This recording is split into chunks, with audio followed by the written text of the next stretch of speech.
মুহূর্তে যে বড় খবরের দিকে সকলেই তাকিয়ে রয়েছেন, আমরাও রয়েছি এবং চাকরি হারিয়েছেন যারা তারাও তাকিয়ে রয়েছেন, সেই খবরের লেটেস্ট আপডেটগুলো দিয়ে আপনাদের। অবৈধ নিয়োগ হয়েছে, সুপ্রিম কোর্টে মানল এসএসসি। সিবিআই নিজেই জানাচ্ছে ৮৩২৪ বেআইনি নিয়োগ। তাহলে গোটা প্যানেলই কেন বাতিলের কথা বলছেন? বিকাশ রঞ্জনকে প্রশ্ন সুপ্রিম কোর্টের প্রধান বিচারপতির। আপাতত মামলার সবকিছুর উপর স্থগিতাদেশ দিতে চাই না। এসএসসি মামলায় পর্যবেক্ষণ সুপ্রিম কোর্টের। কোন কোন ক্ষেত্র বাদ দেওয়া হবে তা ঠিক করতে হবে। এসএসসি মামলায় পর্যবেক্ষণ সুপ্রিম কোর্টের। কিছু নিয়োগ নিশ্চিত দুর্নীতির জন্যই হয়েছে, মন্তব্য প্রধান বিচারপতি। সমস্তটা নিয়ে আমরা সরাসরি কথা বলবো। তবে এই মুহূর্তে সোমা আমাদের প্রতিনিধি আমাদের সঙ্গে রয়েছেন একেবারে ধর্ণা মঞ্চে, সেখান থেকে সরাসরি কথা বলবো সোমার সঙ্গে। সোমা, যারা চাকরি হারিয়েছেন, যারা ধর্ণা দিচ্ছেন, কি বলছেন? আমি একদম সরাসরি তাদের সাথেই কথা বলে নেব, কারণ অনশন করছেন আজকে কিন্তু 6 দিন। তাদের একটাই দাবি, তারা যোগ্য এবং তারা যাতে চাকরি ফিরে পান। আজকে সুপ্রিম কোর্টে যেটা হয়েছে, এসএসসি কিন্তু স্বীকার করেছে যে অবৈধ নিয়োগ হয়েছে। পাশাপাশি যেটা এখনো পর্যন্ত জানানো হয়েছে যে জুলাই পর্যন্ত কিন্তু একটা স্থগিতাদেশ, এই মামলার কোনো স্থগিতাদেশ হবে না, কিন্তু শুনানিটা হবে আবার জুলাইতে। কি বলবেন? হ্যাঁ, কিছুটা হতাশ তো হয়েছি। বাকি বিষয়গুলো পর্যালোচনা করে আমরা আপনাদের পরবর্তী সময়ে জানাবো। কিন্তু এই যে এসএসসি তারা যে অবশেষে বলল যে কিছু একটা সংখ্যা দিয়ে যে দুর্নীতি হয়েছে, যাদের দুর্নীতিকে আটকানোর জন্য এসএসসি এবং পশ্চিমবঙ্গ সরকার আমাদের চাকরিটা একবার খেয়েই ফেলেছিল। আমরা অনশনে আজকে 6তম দিনে, বেশি বলার অবকাশ নেই। সুপ্রিম কোর্টের দিকে আমাদের নজর থাকবে। তবে আজকেই যদি আমরা নিজেরা যারা নিজের মেধায় চাকরিটা পেয়েছি আমাদের রায় হয়ে যেত, হয়তো আমরা খুশি হতাম, অনেক বেশি খুশি হতাম। হয়তো অনেক টেকনিক্যাল ইস্যু রয়েছে, বিচার ব্যবস্থার প্রতি আমাদের আস্থা রয়েছে। তবে আপনাদের মিডিয়ার মাধ্যমে দেশের প্রধান বিচারপতি সহ আপনাদের সকলকে জানাতে চাই, যারা দুর্নীতির সুবিধা পেয়ে চাকরিটা নিয়েছেন তাদেরকে এই বিদ্যালয় শিক্ষা থেকে তাড়ান। কারণ তাদের জন্যই কিন্তু আসলে আমরা আজকে অনশনে, আমরা পরিবার পরিজনদের ছেড়ে আজকে এইভাবে অনিশ্চিতভাবে জীবনযাপন করছি। সুতরাং এই সেগ্রিগেশনটা এসএসসি করুক, শুধু মুখের কথা নয়, তারা যেন প্রকৃত তথ্য দিয়ে। আপনি বলছেন শুধু মুখের কথা নয়, আপনারা কি মনে করেন যে এসএসসি এই যে আপনারা বৈধ 19,000 সেই তালিকা সঠিকভাবে তুলে দিতে পারবে? কারণ ওএমআর শিট নিয়ে কিন্তু যে একটা প্রশ্ন, সেই প্রশ্ন কিন্তু থেকেই যাচ্ছে। না, সেই কথাটা বলছি, এসএসসির উপরে আমাদের ভরসা নেই, ছিল না। কারণ এই এসএসসির কাছে হাইকোর্ট 12 বার চেয়েছে যে আপনারা যোগ্যদের তালিকা দিন, অযোগ্যদের তালিকা দিন। এসএসসি গড়িমসি করেছে, বিভিন্ন প্রভাব খাটিয়েছে। হাইকোর্ট রায় দিয়ে দিল, প্যানেল বাতিল। মুখ্যমন্ত্রী বলছে কারো কিছু হবে না। মুখ্যমন্ত্রীর কথায় কিছু হয়েছে? কিচ্ছু হবেও না। কারণ এই মুখ্যমন্ত্রী আসলে যোগ্য চাকরিহারা নেই, হারাদের পাশে তলায় ব্র্যাকেটের লেখা বেশ বোঝা যাচ্ছে। শোভা, আমরা আবারও ফিরবো, তোমার সঙ্গে কথা বলবো। যারা বলছেন, ধর্ণা দিচ্ছেন, তাদের কথা আমরা শুনবো। তবে এই মুহূর্তে আমাদের সঙ্গে রয়েছেন আইনজীবী এবং বিজেপি নেতা তরুণজ্যোতি তিওয়ারি। তরুণজ্যোতির সঙ্গে কথা বলবো।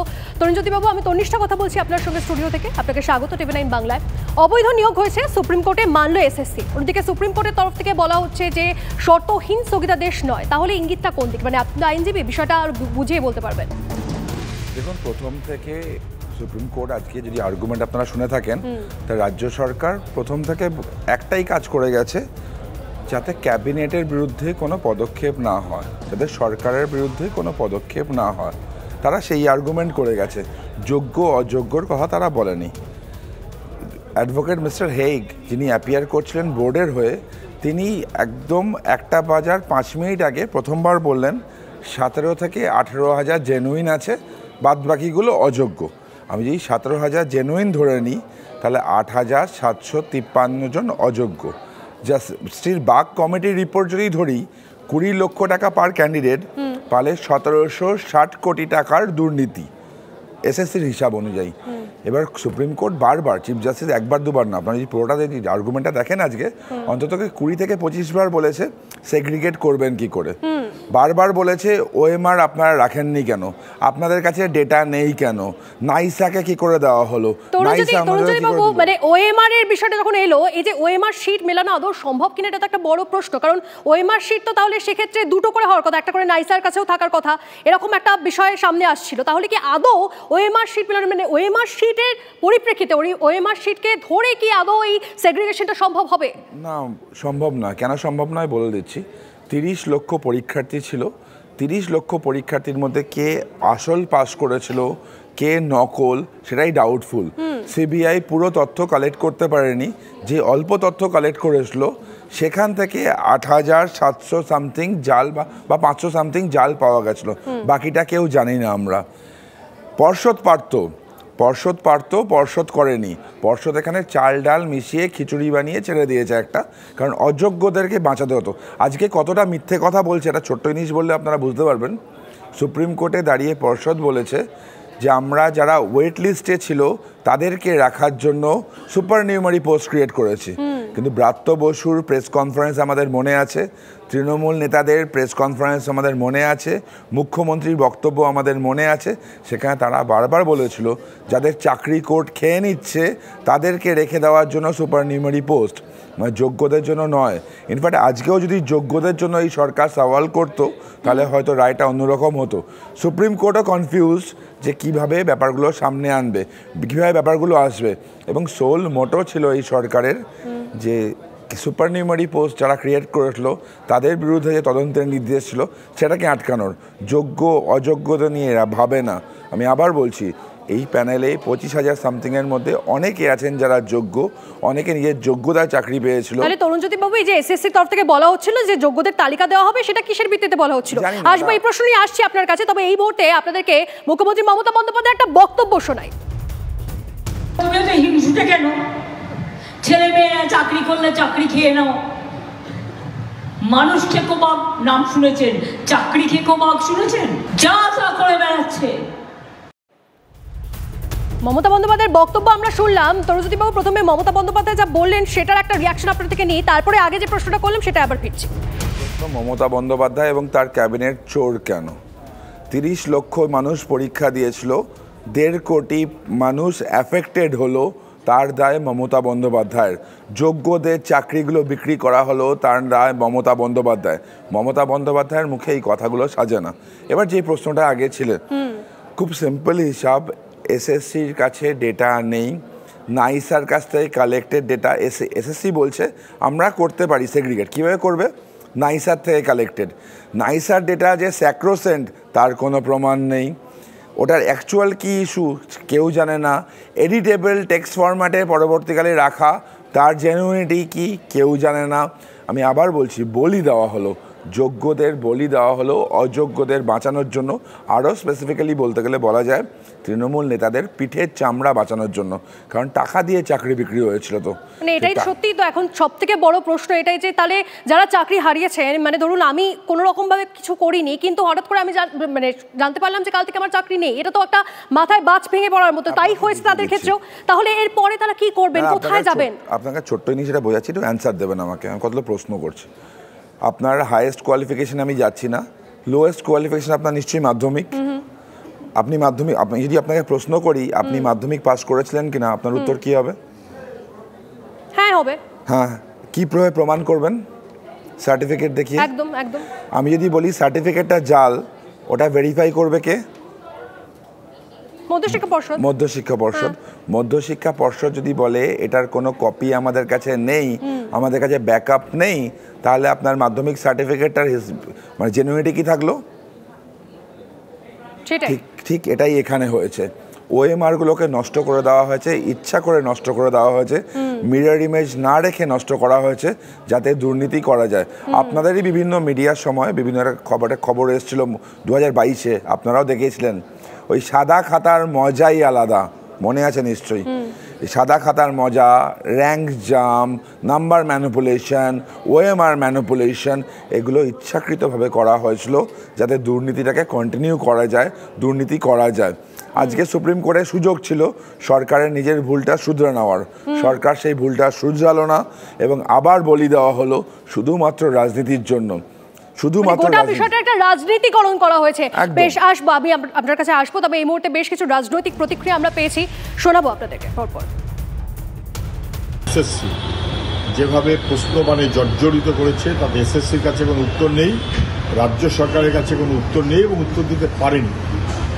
প্রায় কান ধরে উদ্বোস করাবার মতো উদ্বোস করাচ্ছে যে কি করে ওএমআর শিট একটা জালি কোম্পানিকে দেওয়া, কি করে প্যানেল এক্সপায়ারের পরে চাকরি হলো ইত্যাদি। সুপ্রিম কোর্টের অবজারভেশনে স্পষ্ট হয়ে গেল সারা ভারতবর্ষে নিয়োগ প্রক্রিয়া এরকম অসভ্যতা এবং অপদার্থতা কেউ কখনো দেখেনি। রাজ্য সরকার একেবারে সর্বনেশা কাণ্ড করেছে, দেশের কাছে সুপ্রিম কোর্টের কাছে ধরা পড়ে গেছে। এটা তৈরি করা হয়েছিল এই কারণেই যে চাকরির চোরেদের বাঁচানোর জন্য, যেখান থেকে অ্যাডভান্স নিয়ে নেওয়া হয়েছে তারা যাতে এলাকায় আবার তৃণমূল কংগ্রেসের উপরে চড়াও না হয়, এজেন্টদের না ধরতে পারে তার জন্য।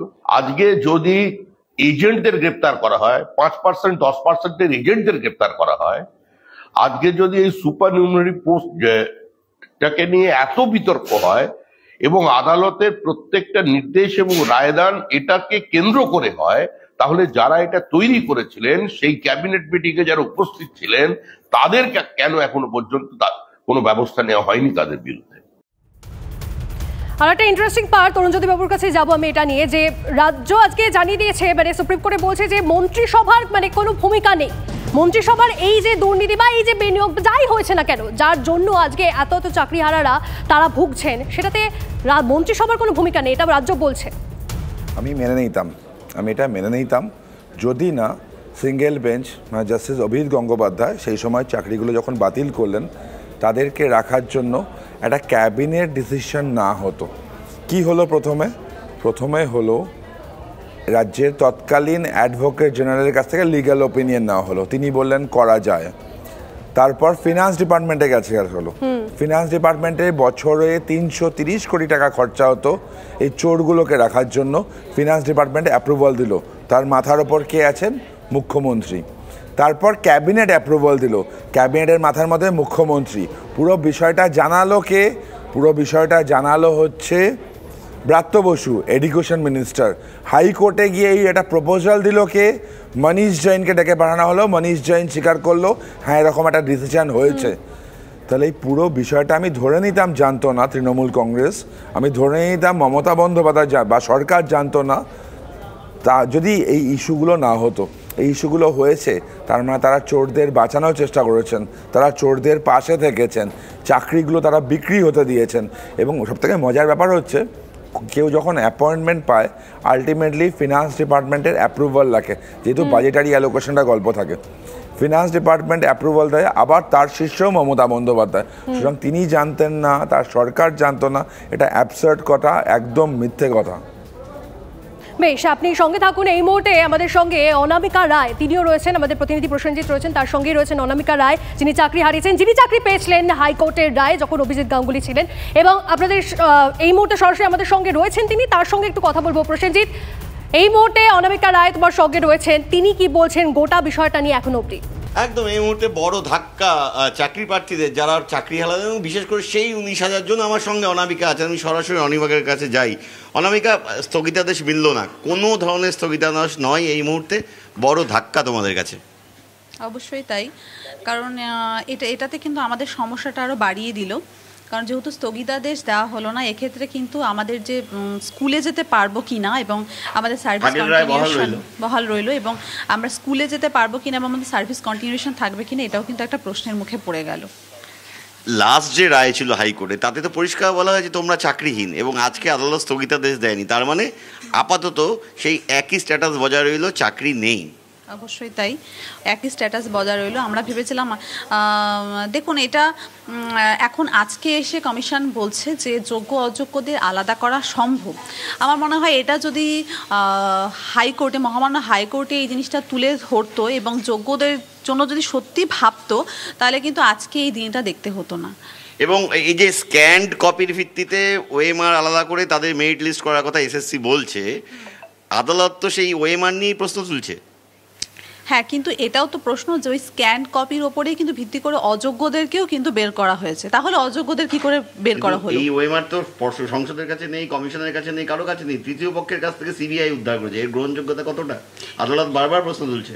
আদালত তো বারবার প্রশ্ন তুলছে, হ্যাঁ অবশ্যই দেখলাম, কিন্তু এর উপরেই তো তাহলে তো বলা যায় যে এখানে কাউকে মানে যোগ্য অযোগ্য কাউকেই নির্বাচন করা যাচ্ছে না। বেশ, তাদের ফিউচার কি হবে, তাদের ভবিষ্যৎ কি হবে, এখনো অবধি কোনো রকম কোনো সুরাহা তারা পেলেন না।